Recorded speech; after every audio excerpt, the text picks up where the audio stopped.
When you worked all your life, you want to be active, you want to be productive, right? In making a difference. As business leaders, I think we have a responsibility for our community. At the end of the day, it's all about our character. Welcome to Decision Points. I'm Doug Hudson. I'm Scott Wood. Super excited about Salim Asrawi, co-founder of Texas Day Brazil. Welcome. Good morning. Thank you for having me. Thanks for being here. Yeah. Thank you. What is Texas Day Brazil? Texas de Brazil is a Brazilian steakhouse founded in 1998. So we just celebrated 26 years. Congratulations. First location was in Addison. The second one is right down the street from here. I think that was open in 2000. Prior to Texas de Brazil, that location was Lone Wolf. Mm-hmm. Lone Wolf, Chuck Norris, Jim Belushi, one of the brothers. You know, they just cigar bar, restaurant, etc. I think when the wives found out, not Chuck is a good guy. When the Belushi wife found out that, you know, he just wanted to look at the ladies, they said no. You know, we got to get rid of this, and we were the lucky recipients. I was going to ask you that. I mean, I remember when the one on Beltline opened. I mean, it was groundbreaking, earth-shattering. It was so innovative. And again, we're going to get into that story. Maybe it's not in Brazil, but it was here. Yes. You know, this is a great country. You can do so many things. An immigrant from Lebanon can come here to study and just follow the American dream, start a business, grow the business. It can only be done here. There's opportunities that I couldn't have done it in Lebanon. I mean, not only opportunities, you know, I probably, if I was in Lebanon, I probably would not be here. I probably would not be alive. So, you know, very fortunate, very grateful that my parents sent me to this country. I'm glad it wasn't another country. Let's talk about that, Salim.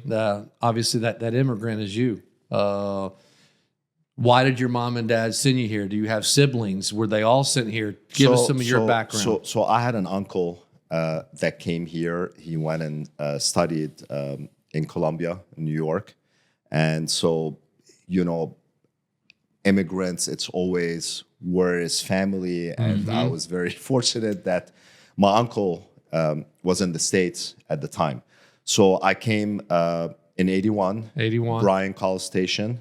Went to school there. High school? I went to high school, 9th grade. That August, we drove from Houston to College Station. And, you know, my English wasn't very good. I mean, I speak Arabic and French, English not so well.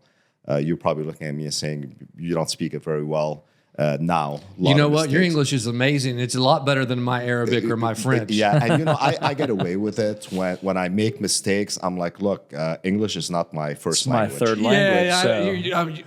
You don't get that excuse anymore. I don't have any excuse for not knowing anything other than English. But what's so interesting, I got to ask, how College Station? Your uncle was in Columbia. No, so my uncle was in New York, but then he graduated, worked in Houston. Came to Houston. So Bryan College Station, there was a good military school called Allen Academy.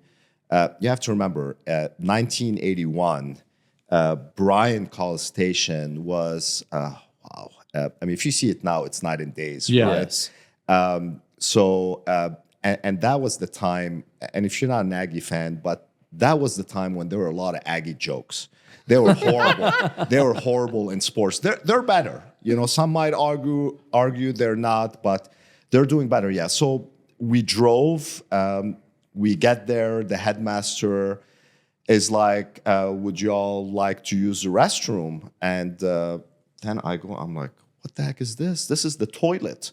I thought the restroom was a place to rest, right? So it turned out to be that's the toilet. Next day, celebrated my 14th birthday prior to getting into 9th grade at Luby's. And funny enough, with my boys, when they turned 14 last year, it was very nostalgic. So I told my wife, let's take him to Luby's. There is actually one here, 635 and Midway. It wasn't the same. No, it's not. And It wasn't the way you remembered it? no, not at all. I mean, when I remember it, if you remember Luby's, oh my gosh, as a kid going in, all these desserts. What was your favorite entree? I'd have to say the fried chicken with gravy and mashed potatoes, and maybe like 6 Jellos and. See, I was a fan of the fried fish fillet with the tartar sauce. Oh my gosh, that was pretty good. That's actually pretty good. So, nevertheless, we politely took one bite and then we just ran across the street and went to In-N-Out. Yeah, there you go. I mean, we could spend an hour on. I mean, I remember as a kid growing up, the cafeteria, how that genre was so popular, then it went out. Yeah. But Salim, military school, when your parents send you here, I mean, walk us through that. Maybe you're getting there. And how are you deciding? Did your parents say you had to go to military school? Was that your uncle? Yeah, so it was basic. I mean, you have to remember in 81, there was no internet. So it's not like you can Google what school, this, that, etc. It's pretty much word of mouth. And so what good boarding schools are in Texas? What's close to Houston? Because of your uncle. Because my uncle is there, you know, family is near, and you know, and that's awesome. You know, I know family is supposed to help one another, but really, if it wasn't for him, I would not be able, you know, to come here. Correct. And, you know, him paying my tuition, so I'm, you know, very grateful. Yeah. For that. Yeah. Yeah. What was the experience like? What are memories / takeaways from? So you spent 4 years at Allen Military School? No, so actually, I was there for a year. Okay. The school, I was in the dorm. The school burned down. I had nothing to do with it. And then, you know, after that, it was, which one am I going to go next? So I went to New Mexico Military Institute in Roswell, New Mexico. And some of you that don't know Roswell, that's where the UFOs are. Right. I didn't see one, but That's where they do hang out. I think when you go to bed at night, you know, there are some sighting. That's what they say. Half a year there. Then I had a buddy from Allen Academy go to Texas Military Institute in San Antonio. Texas Military Institute, Douglas MacArthur graduated from there. Yeah. There's a statue of him there. San Antonio is a great city. Yeah. You know, lights out, you know, in the dorms, at least once a week would sneak out and go down to the Riverwalk and enjoy ourselves. So you graduate from there? Yes. Yeah. And siblings, are they still in Lebanon? Are they here? Your parents? How was that? What's the family dynamic? So pretty much, there are more Lebanese living outside of Lebanon than in Lebanon. You know, so half of my family from my mom's side migrated to the States. The other half from my dad's side, they're still in Lebanon. They pretty much all have dual citizenship, but this is where they are. Yeah. My sister lives in Houston, and you know, obviously I'm here. My mom is still here. You know, yeah. Yep. Okay. So you go to college? I did go to college. I went to University of St. Thomas in Houston. It's a small Catholic school. Yep. After that, I went to Johnson Wales in Providence, Rhode Island, and I did a master's in restaurant hotel management. Okay. The great thing about it was not so much the learning. My roommate was doing culinary. He was a great chef, and he would cook every day. No way. Yeah, I mean he was pretty good. So you ate well. I ate well. I don't know about the studying, but I sure ate well.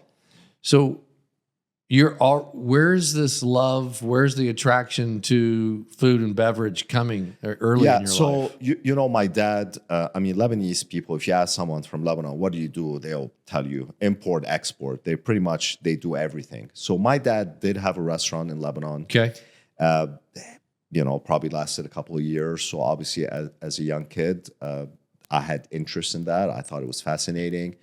After that, my dad went to Brazil. I have an uncle who lives in Brazil. So there is, a connection. And really, why the restaurant? I was never good in math and science.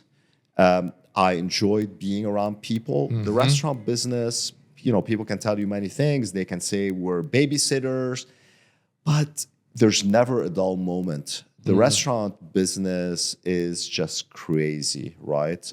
So many things happen, whether it's your staff, customers, the world. So I always had interest in that. After Johnson Wales, I went and worked at the Ritz Carlton. I went there. That was 1992. Where was that? Marina Del Rey, California. Okay. And I'm like, hey, I got a master's degree. I'm ready to get into management. They're like, we're sorry. We don't have anything as a manager. But if you want, we have a server position in room service. And by the way, it's the graveyard shift. We don't say graveyard anymore. That was back in 92. We say the overnight shift or the late night shift. Overnight shift at a Ritz-Carlton room service. You probably have some stories. I sure did. Ozzy Osbourne stayed up there.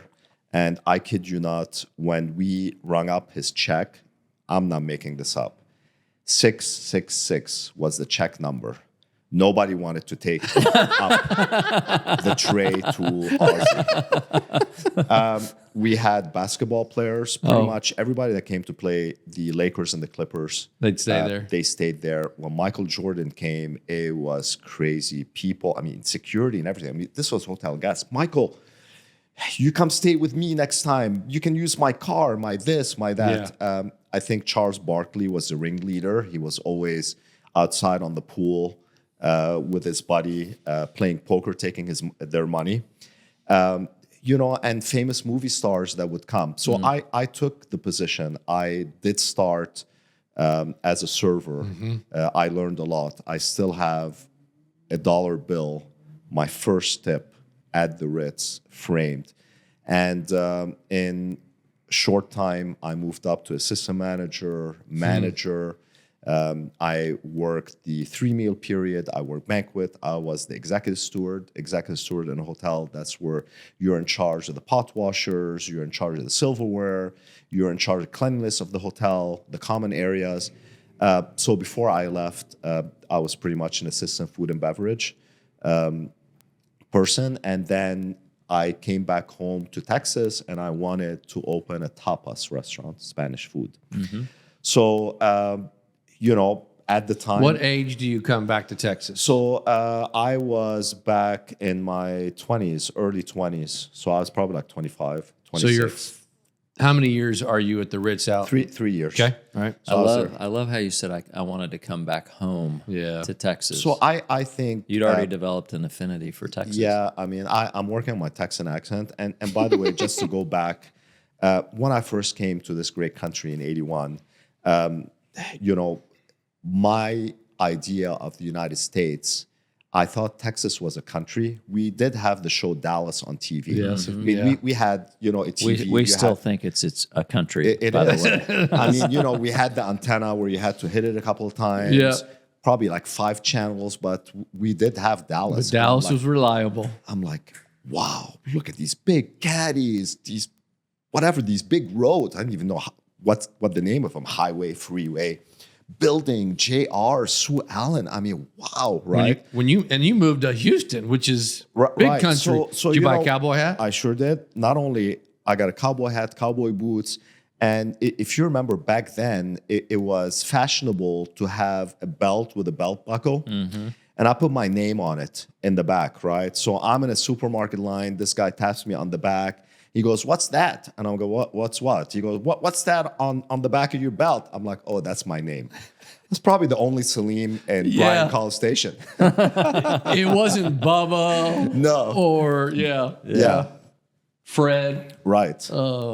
Okay, so you moved back here and you want to get into I moved back here, tapas, to Dallas. To Dallas. You know, my competitor Fogo opened a year prior, and you know, I think so many of us we are always looking for new ideas and new things, and a lot of time something is right in front of you.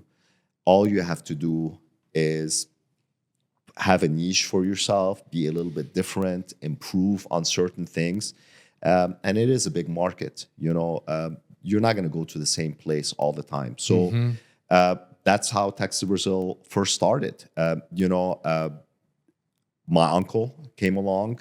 My mother, she's a CPA by trade. At the time my grandfather passed, he left $250,000. You know, my uncle was the same uncle that was in New York, he's now back in Texas, was courageous enough to say, here's all of it. Let's take it, let's partner up. So he was very instrumental in putting the money. If he did not put it, I would not been able to do it. If it wasn't from my mom and her really, you know, handling the money, we probably would have spent it. So the first one started, and then the second, and the third, and the fourth, and the fifth, and the sixth. 26 years later, what I am proud of is, you know, to see my staff evolve, to see dishwashers become chefs and general managers, regional directors, them being able to buy homes, not all, some, buying a new car, travel, the ones that have been with us 24, 25 years. Also, you know, it's a family business. You know, my uncle kids, they're much younger than me, but they're my cousins. Great kids, very smart. To have them join and get into the business, and you know, every age difference, you bring in different experience. They are younger, they are wise, they bring a lot of energy and experience, and they're helping the business grow. You know, it makes me very proud. And just everybody that's with us, you know, I am where I am today because of all the ladies and gentlemen that work with me. So that's something to be proud of. How many locations do you have today? So today, 65, and deals in progress, probably about 7 or 8. So probably by next year, over 70. all company owned, or you franchise? So company owned in the States, a fancy word for franchise. License is abroad. Okay. A couple in Dubai, Abu Dhabi, sunny Saudi Arabia, Qatar, Panama, Aruba, Trinidad, 2 in Korea, San Juan, even though it's part of the United States, Hawaii, but it's a little far, so we license those. So let's go back to day one. Is that included in the 65, the licensed locations Yes. as well? Okay. Yeah. What year does the first one open in Addison? October 13th, 1998. Okay. So you moved back to Dallas. How'd you choose Dallas over Houston? So at the time, my mom was here. Okay. You know, so, you know, I came here, and that's, you know, it's just funny how things are. Yeah. You know, who moves here and who moves there. I mean, if things were not aligned, probably would not have done it. I don't know what I'd be doing. I'd be doing something for sure. Well, of course. Yeah. Okay, so you have this idea for a tapas-style restaurant. You've got some familiarity with Brazil. Sounds like family members. Right. So you get the idea, and literally you go to your mom and uncle and say, I want to do this, and the $250,000 is made available? Yeah, I love my uncle. He's, you know, very generous. You remember, he pays for my school, and he's like, I believe in you. You know, he was very instrumental, and, you know, I learned a lot from him. And basically, after a while, when he said, hey, I've taught you enough, you can do it, just go and run with it. So that's amazing. So when we say, this is where I think it's so, I love these stories, Salim. When you say a co-founder, did you consider your mom and your uncle as co-founders? Absolutely. Yeah. Yeah. Yeah. It's incredible. What do you remember at $250,000? We have the bulk of our listeners are entrepreneurs. Some of them startups, some of them are running now $200 million, but we all remember those early days. How was that divvied up? I mean, was that all finished out at that time? Was that? Well, you have to remember when you start something, banks don't loan you any money. Only if you have money. Exactly. Only if you have money. And then, of course, I don't know who came up with this, but they're like, restaurants, we need to wait 5 years is a high risk. I mean, look, rightfully so. What am I going to guarantee? The tables and chairs? Correct. The refrigerators aren't worth that much money. Exactly. And the landlord pretty much, so the previous tenant in that space was Coco Pazzo. Coco Pazzo was a great Italian concept out of New York. Prior to that, Patrick Colombo, friend of mine, great guy, Fuzi's. And remember, Fuzi at the time, they were like, Bellini. What the heck is a Bellini, right? Pizza on a tower that came, Fuzi was great. They just grew too fast. They wanted to go public, and things spiraled. But, so 250, we maxed out our credit cards. So what do I say to somebody? If you're afraid to fail, you will never succeed, right? If you think that $250,000, you can give it to True North and they can make you 10 million out of it, that's fine. If you can put it in the bank and get 10% and this is what you want, that's great. But think big. Think of the opportunity, right? So, the landlord who was a member at Dallas National, he's a great golfer. I always tell him, Craig, can we just go play a game? Let me beat you. Give me 20 strokes. Let me beat you and sell me that building. He will never sell it to me, right? So, of course, Craig said, I'm not going to give you any tenant allowance. There's everything there. I mean, just because it was a restaurant doesn't mean that it fits for you. Right. Exactly. Right. And remember, at the time, 1998, the economy was great. I think, and correct me if I'm wrong, NASDAQ was like at 1,000. And people were like, wow, look at that. This is amazing. .com millionaires at the time.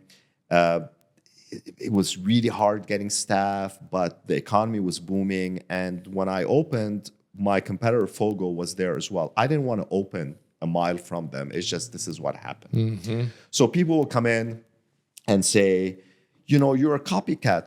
Why are you here? I can do it. Why? I mean, there's so many Italian restaurants. There's so many Mexican restaurants. Why can't we have 2 Brazilian restaurants? And then people will come in and say, where are you from? I'm Lebanese. You're Lebanese. What are you doing doing Brazilian restaurant? Look, I am an honest person. I wanted to be honest. After 1 month, where are you from? I'm from Brazil. Do you speak Portuguese? No, I left Brazil when I was 1, so I don't really speak Portuguese. And everything was fine. And you could have spoken French, and they wouldn't have known the difference between Portuguese. They wouldn't have known, right? So, we kind of we go somewhere, and if we think we're in a Chinese restaurant, if there are no Chinese, we're like, oh my gosh, this place is not good, and this is just a perception. It's not true. Right. Yeah. All right. How big is what's the corporate team now? How big is the people? So the corporate office is Office Timmons. Our offices are there. We have about 30 people in the office, from accounting to HR, to regional directors, our test kitchen, our chefs. We do a lot of traveling, and then we have regional general managers, training managers, and it's worked out pretty good for us. Okay. We named this decision points for some obvious reasons. We debate between inflection points, decision points. You've now, you founded and have owned and operated this business since '98. Salim, talk to us about a few of the really critical decision point moments in the business. Maybe big wins, maybe huge threats you thought you wouldn't survive. Yeah, I mean, I want to say, before I just get into that, I just want to say something. I think whatever you do in life, you have to be honest with yourself, right? Love it. Whatever business you're in, if you're not honest with yourself, you're not going to succeed, right?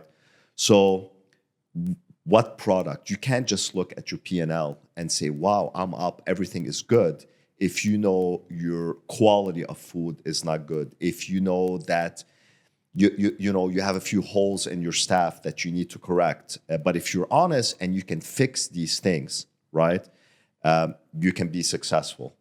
I want to say adapt to things. Things change. People change. Markets change. Not everything is the same. You have to be open to ideas. You have to be a good listener. You have to take criticism as a learning experience, right? Learning is free. If you want to teach me something, I want to learn. I don't know everything. I want you to correct me, because I'm not perfect. Have you always been that way? No. Okay. How do you think you got there? I think my wife, I love her to death, but she is a good example. She corrects me, right?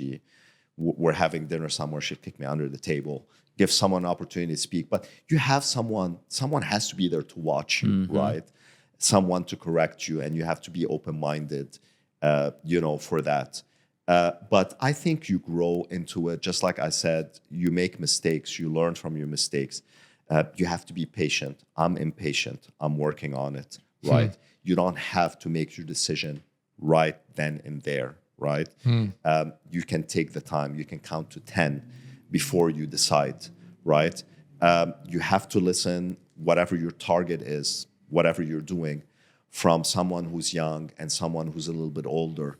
Everybody matters, everybody's voice, everybody's opinion, whether you agree with it or not. But this is your market, right? We are all different. We all have a different DNA. We all, just because something is right for you, it doesn't mean it's right for someone else, right? Now, I'm not saying you want to make everybody happy. It's impossible. Yep. But at least listen to them before you make your decision. And some of the things, like in business, right? So unfortunately, 9/11, when it happened, nobody predicted what would happen, right? You have to stay the course. A lot of uncertainties, right? Mad cow disease. What's going to happen? Do I need to change my model? Do I need to serve seafood now? 2008, when the financial markets crashed, right? People would call to make a reservation. I need a discount. Why? Well, look at the economy. Look how things are. I need a discount. I'm not going to come.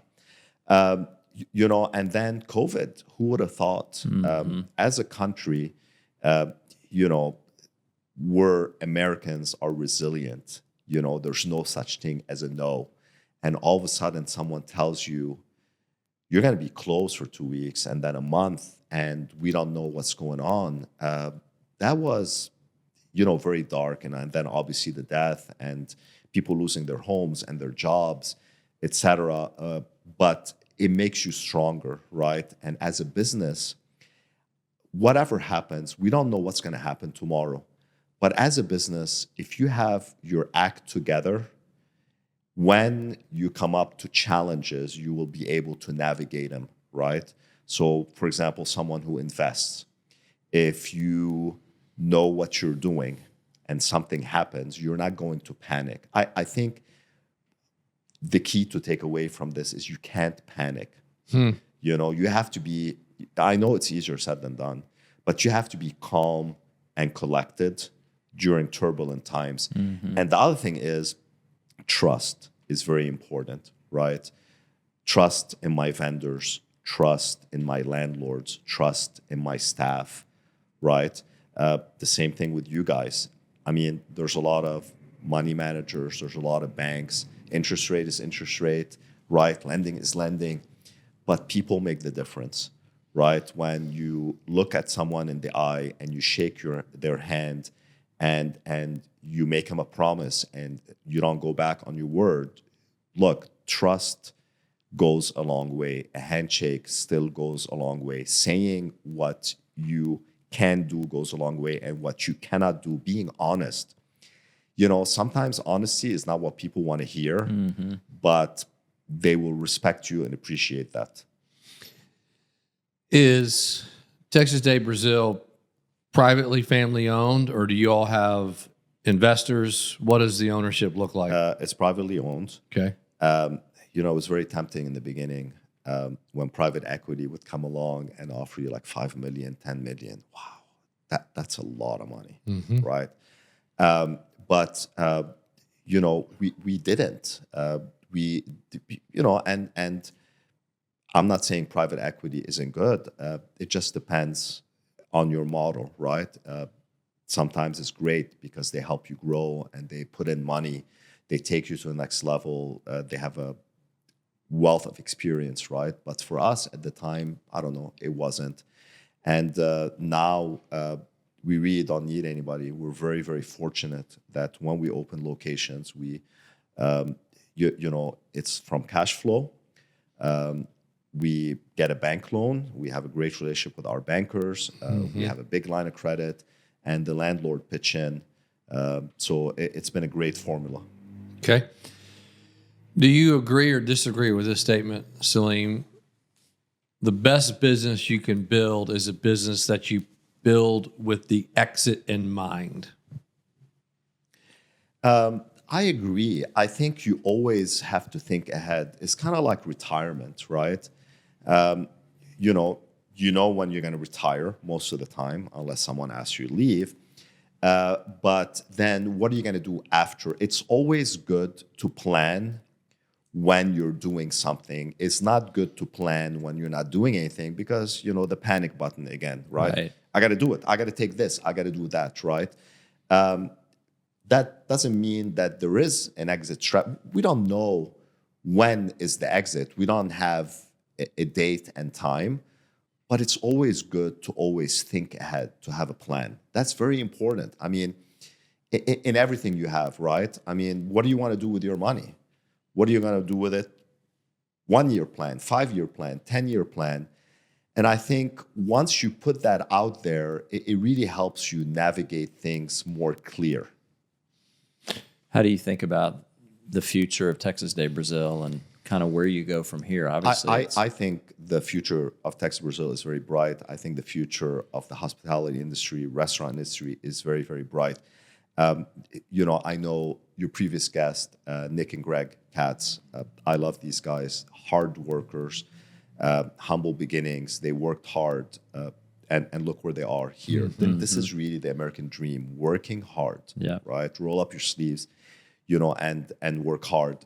But so I met Greg. We have a restaurant group that we have lunch with once a month. It started during COVID.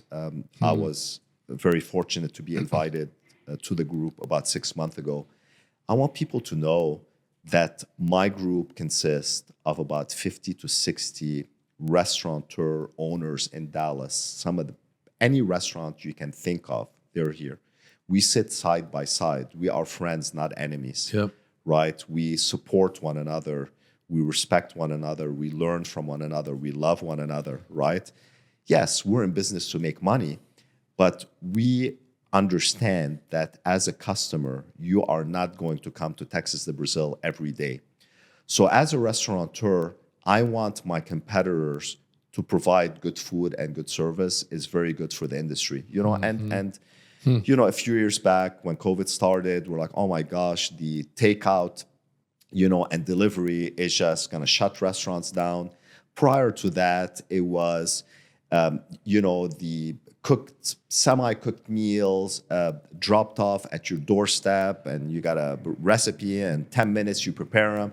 That's also great, but the restaurant is a place to see and be seen, is a place to get out, is a place to meet people and try new things. And by the way, here in Dallas in the last 2 years, there's some amazing, amazing restaurants. And I know a lot of us like to go to the same places, which is fine, right? The staff, the owners, the managers. But I encourage you to try other places, right? it's about the experience, right? So people go and they're, well, I didn't like this, I didn't like that. It's okay. You don't have to like everything, but it's just the experience, right? What someone has done, the time and the investment that they're taking to do that. It's been really great for our market. And at the end of the day, the winners are the customers. They're the winners because they have so many choices. Mm-hmm. Salim, how do you think about legacy? How do you think about, again, the exit is one thing, but all three of us could walk out here and get hit by a bus, whatever the case may be. How do you think about it? And I think this is a critical, so many of our audience are first generation entrepreneurs like you are.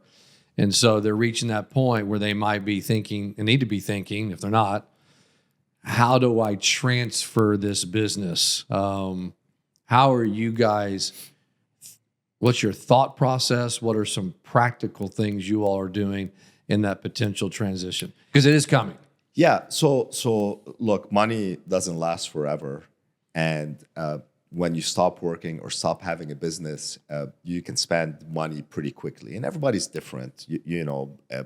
Some people are frugal with their money, but everybody is different, right? You really have to think ahead. So, for us as a business, for example, we are now buying more of our properties, right? So in the beginning, we didn't have any money to buy anything. Yeah, you leased. So we leased, and now that we want to buy, there's really not a lot of A locations to buy because all the big landlords have bought up the A and the B location and the C, etc. But there's still some great buys out there. And besides, once you buy the dirt, we are the tenant, right? Mm-hmm. So we closed the deal in Colorado Springs. We are working on 2 new deals, different states. I can't name them yet. We own Jacksonville. We own our location here on Cedar Springs. We own our corporate office. So, the goal is to have at least 10 locations that we own. So when there's an exit strategy, we are the landlord and we continue to have an income, right? We're not looking to sell, but again, everything is for sale. I mean, if someone comes up and says, this is how much we're going to give you, of course it is. Then there are factors, right? Is it going to be an asset sale? Is it going to be a stock sale? I mean, an asset sale is better for the buyer, not necessarily for us. We want to do a stock sale because we want to take advantage of a corporate gains tax. We just had an election, and from economic point of view, what would that corporate gains tax would have been, mm-hmm. right? That can make a difference. And then the biggest thing, what are they willing to pay? Someone is willing to pay. Is that what we think we're worth and what our EBITDA is and what the multiplier is? So you're right. Just because you're selling, you really have to have a plan of what you're going to do with the money, right? Mm-hmm. So if banks and your life. Exactly. I mean, money is not the only thing. When you worked all your life, you want to be active. You want to do things. You want to be productive, right? In making a difference. Mm-hmm. It's one of our biggest roles, Salim, that we play in entrepreneurs' lives when he or she sells the business. Scott's met with hundreds over the last 25 years. The money, okay, fine, there's this big bucket, but their purpose, they've lost all of it. Have you seen that? Have you begun preparing? How do you view purpose? Because for most entrepreneurs, that company is our brand. It's our identity. It's everything. How do you and maybe family members, what are some experiences? Maybe some stories, Salim, you've seen that done well and seen it, go poorly. Yeah, I mean, definitely you need to have a plan, right? I know people are hesitant because we've been doing this all our lives. What am I going to do next, right? So there's hesitation, they're scared a little bit, right? Nobody likes change, but that's what's going to happen, right? Things happen for a reason. It's kind of like, when my wife and I, we've been very blessed. My wife runs in her family. We didn't know that when we got married, but we had a set of twin girls, and then 8 years later, triplet boys, right? I love it. And if we didn't close the factory, we probably would have more kids. But it's kind of You'd have quadruples, and then you would, clearly, I'm not real smart, but I can figure that trend out. Right. How old are they? The girls are 23, the boys are 15. It's kind of like life, right? So you have a newborn that comes, it's like, oh my God, what am I going to do, right? How am I going to feed the baby? How am I going to change the diaper? The baby's coughing, the baby is crying, and instincts come in, right? It's more my wife. I give her all the credit. I'm just a spectator, and she tells me what to do, and I do it. But it's kind of like that, right? And so work, you've worked all your life. You are responsible. You've done many things. You've been a leader before, or you assisted, you contributed. I'm not saying it's a walk in the park. Nothing is easy. But your instincts will come in and you will be able to do it, right? So you're talking about money. Obviously, before you sell, you have to have a plan. What am I going to do with the money, right? Like I said, if banks are giving 10%, just leave it in the bank, but it's not. So what I like is, why do we get lawyers? Why do we go to a doctor, right? Because I might know certain things, but a lawyer knows more. And financial advisors, yes, I might know A, B, and C about money, but you know everything. This is your job. Leave it to the experts, right? Because they know more than you. This is what I'm saying, you got to trust somebody. If somebody knows more than you, right, listen to them. So they got, hey, this is my money. This is what I plan on doing with it. And let them carve, let them write a plan for you, what you'd like to do, right? If you want to continue working and doing something else, maybe you can do another restaurant. For example, maybe you can go buy a piece of dirt and sit on it. There's a lot of things to do if you want to, if it's business-wise, right? If you've done very, very well for yourself, as business leaders, I think we have a responsibility for our community, right? At the end of the day, it's not the business that we started. It's all about our character. What can we do as citizens? What can we do to make things better?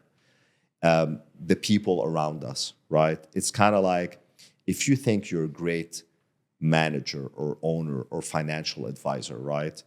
But you're not teaching the ones around you, what good is that? Mm-hmm. Education is very, very important. The more people that you teach, the better the world can become. Salim, how do you and your wife think about life after Texas State of Brazil? We have a lot of kids and 2 dogs. So we're going to be very, very busy. But life is active. Life is being involved. Life is being, is helping out, right? Volunteering. I don't know. Yeah. I mean, maybe opening a one-off restaurant, right? Maybe becoming a landlord. All the years that I'm a tenant, paying the landlord, maybe it's nice to do a role reversal, right?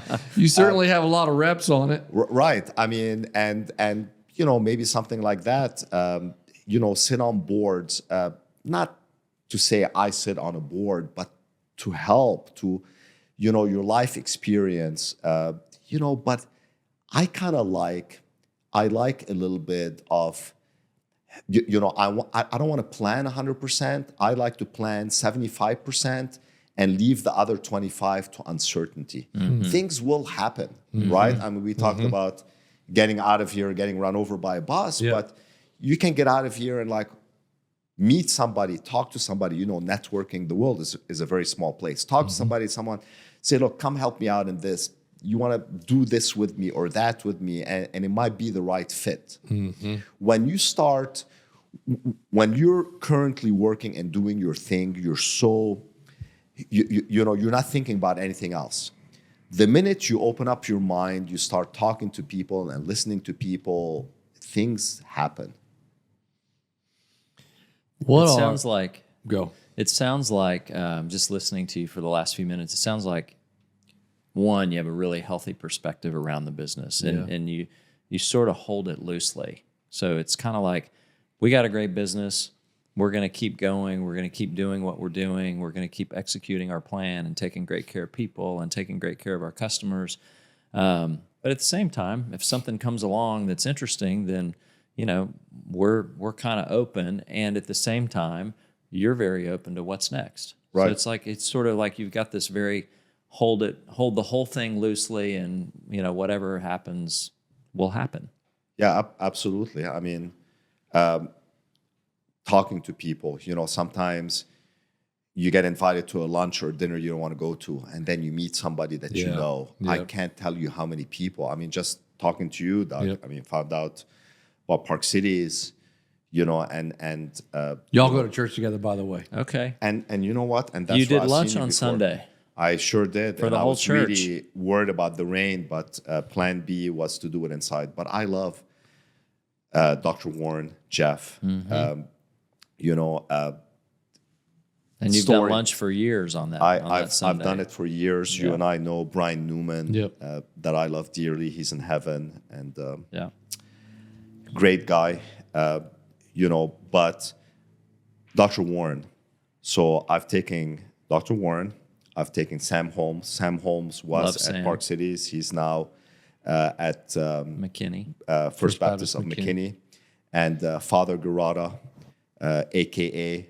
Dr. Garada, Christopher, Sam Michaels, which is near Park Cities, took the three of them golfing. So Jeff and Sam played golf in college, right? I didn't know that. They're pretty good. I mean, and Jeff is very talented. I mean, he jumped out of a plane. Yeah, Jeff's a good athlete. He's athletic. He can draw. He Yeah. can paint. He Yeah. can. I mean, so we started in the morning. One of them said grace. We finished golf. Came back and had lunch. Another one said grace, and then I'm like, guys, we gotta go out and play more. So at dinner, There's the third. the third one can say grace. And of course, at the club, they got a kick out of it. They're like, 3 pastors? I said, you know what? I'm going to work on next time bringing an imam and a rabbi. Absolutely. Right. I mean, a lot of us think just because you're a pastor, you can't play golf, right? Or you can't jump out of a plane, Right. or you can't paint. Right. Great guys. I love them. The work that they do around the communities and the help. The church community is always out there helping people. Yeah, Amazing. It's at its core, it Yes. is a community service. Yes. Well, I appreciate how you're kind of holding everything loosely, and that's coming across. The other thing I appreciate, today is the day after the election, and you're wearing an American flag on your lapel. Yeah, That's intentional. Tell us about that. Well, I love this country, Yeah. and it's going to tear me up, but I'm very, very grateful. I came here as a guest, and where do I start? Right? I know that the past 4-8 years, people are divided, but I woke up today, and this great country is still here, and I want people to know that we can disagree on a lot of things. That's the beauty about a democracy, right? We're not the same. We think differently. We're opinionated, which is fine. But I just want to remind whoever wants to listen that one thing we have to be united on is law and order. Law and order is very important. Legal immigration. I'm an immigrant, right? Immigrants are important to any country, right? But legal immigration is very important. Immigrants are not the enemies. I'm just an extension of this great workforce here. But I love this country. I love the flag. The flag, I mean, what people don't realize, when our men and women who serve under Democratic and Republican presidents, when they go to battle or on a mission, there's always somebody that wears the American flag under, their fatigues. And when America is strong, when America leads, good things happen, and we have to have a strong military. And, having a strong military doesn't mean that you're a Republican, right? It is a deterrent. I lived in Lebanon. I know what it's like living there. I lived in a war-torn country. I've gotten shot at. I've seen people die in front of my face. I was very fortunate because we didn't have any brave men and women who stood up and said, we have to protect our borders. Mm-hmm. We didn't have any brave law enforcement men and women who said, I want to enforce the law. And police officers, our veterans, I mean, this country is great. They lost their lives and the sacrifice that their family made so we can have a great country. So the three of us can sit here today. I can go out and play golf and travel and do all these things because they're brave, right? Mm-hmm. So this is not a Republican or a Democratic. This is an American thing, right? Yeah, exactly right. And as an immigrant, right, I mean, opinion is great. We can agree and disagree. But let's just move on. Right. Look at what we have. And then look at other countries and see what they don't have, right? Don't let politics divide us. Don't let politicians divide us. It's okay to vote for this candidate or that candidate. It's okay to put a sticker for this or that, right? There's nothing wrong with it, right?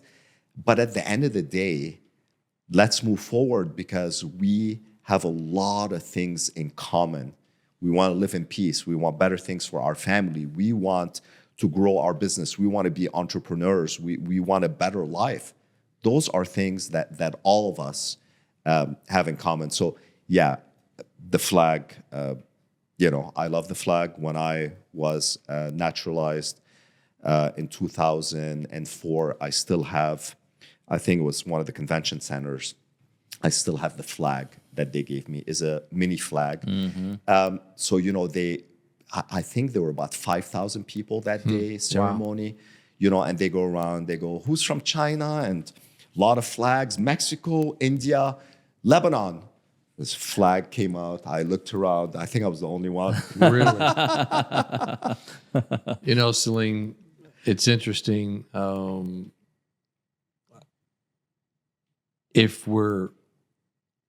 The ability to take things for granted is probably how you lose them. So so to Scott's point and his question, you weren't born into the freedom, the rule of law, the things that we're used to, and so you wear that flag because there is it's not the same way everywhere, and so one of the it things takes leaders like you to continue.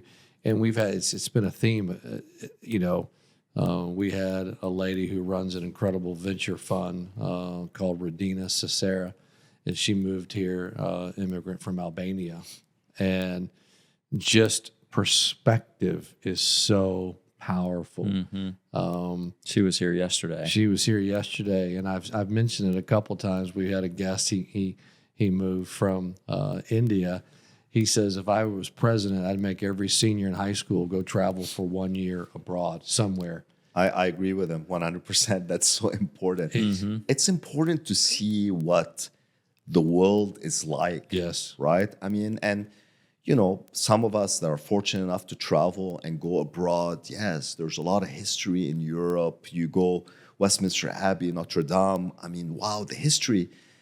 But tell you what, coming back to the States, it's like, I'm so glad I'm back home, right? Yeah. One of the things I love about your lapel pin, and I have a group of guys that I get together with periodically, and we've been talking, it's political season, so we've been talking about the election and our options and different things. And one of the things we landed on in the conversation was we should just all just be under the flag. Like, let's let's all wear a lapel pin. Let's put an American flag out in front of our house. Because at the end of the day, we're all Americans. Exactly. And yes. I agree. I mean, we go out, we meet people, we have friends. I mean, we start by shaking their hand, greeting them. None of us say, are you a Republican or Democrat or independent, right? Correct. I don't say, this is my white friend, this is my black friend, this is my Hispanic friend, this is my friend. Right.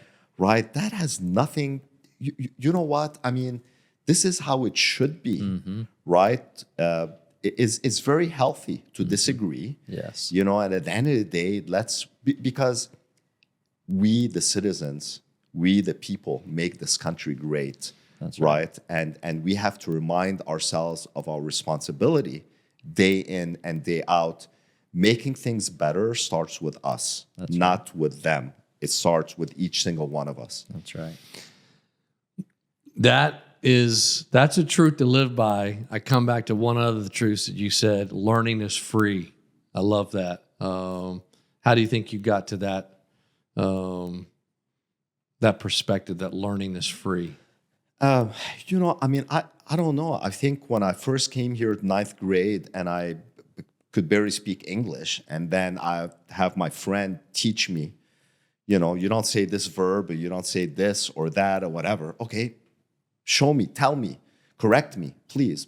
It's like, you know, recreational golfers, right? By all means, if you're a better player, tell me, please, you know, how to improve, you know, and it's, you know, look, you have to understand that you don't know everything. And if you understand, and again, you're honest with yourself, let someone else, if someone else comes and wants to show you something, listen, it's okay, right? It is fine to do it. You know, going back, you know, as an example, you know, why you want to go out to eat in a restaurant, because the restaurant can do a better job than you cooking this particular meal, right? Why are you putting your money with a financial advisor? Because they know more than you. They've done it once or twice, you know, before. Why'd you go to see a doctor? You know, because the doctor knows what he or she is doing, right? So that's important in the learning aspect of thing, is that, look, I might know a little bit, they might know something else that I don't know. So that's always important to remind ourselves. It's incredible. Salim, thank you very much. Thank you for your vulnerability, just speaking truth to this. Is there anything else you want to, one of the ways we like to end this, if you had 100 CEOs, entrepreneurs listening, which you do, what's your final words and encouragement to a leader today? Yeah, I just want to say, be yourself. I want to say sense of humor is very important. Honesty is important. I know the CEOs are really busy and they only communicate with their core group that are with them, you know, whatever the structure is. Take one of your hourly employees out to lunch, have them come out and speak to you. Don't just do the employee satisfaction survey to find out if someone is happy or not. You know, it's kind of like, you know, Zoom calls are great, but I think in person, face-to-face is more important, right? Do something that you really don't do on a daily basis. This is what I would say to them, right? Get out of your comfort zone. You know, it's kind of going back to the golf analogy, right? Nobody wants an audience when you're, you know, when you suck. But if you have 5-10 people watch you, strangers, I promise you, you're going to gain confidence. The next time you hit, it's not going to bother you. You could be 100 people watching, right? So yeah, get out of the norm, get out of the things, you know, that you do on a daily basis, mix it up a little bit. You'll really learn a lot. You will make a difference. And it won't be that monotonous as well. Well said. Salim, thank you. Grateful for you. And Thanks for your time on Decision Points. Thanks for having me and allowing me to speak for almost an hour. I can't even believe that I sat still. So. Isn't that crazy? Yeah. It's crazy. Thank you for your time on Decision Points. Have a great rest of your day. Thank you.